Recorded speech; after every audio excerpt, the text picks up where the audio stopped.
कौन जीतेगा और किसकी होगी शिकस्त? आजाद कश्मीर में इंतखाबी मैदान कल सजेगा। 45 नशिस्तों पर इंतखाबात के लिए आजाद कश्मीर और मुल्क के मुख्तलिफ हिस्सों में पोलिंग के सामान की तरसील। इंतखाबात में 32,20,000 से ज्यादा वोटर्स हक के राय दही इस्तेमाल करेंगे।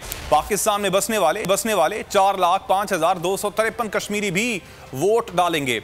40,000 पुलिस एहलकार और पाक फौज के 6 से 7,000 जवान अमनो अमान को यकीनी बनाने के लिए तैनात।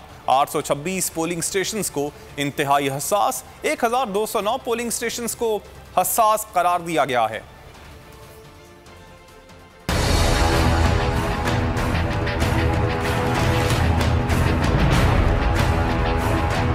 लगेगा तीर या धाड़ेगा शेर, बल्ला मारेगा छक्का या तराजू का चलेगा जोर। आजाद कश्मीर में सजेगा इंतखाबी मैदान। 45 इंतखाबी हलकों में 724 उम्मीदवार इलेक्शन लड़ेंगे। रियासत आजाद जम्मू कश्मीर के 33 और महाजरीन के 12 हलकों पर पोलिंग होगी। महाजरीन के हलकों पर इलेक्शन के लिए चारों सूबों के शहरों में पोलिंग स्टेशन कायम। आजाद कश्मीर और मुल्क के मुख्तलिफ हिस्सों में पोलिंग के सामान की तरसील।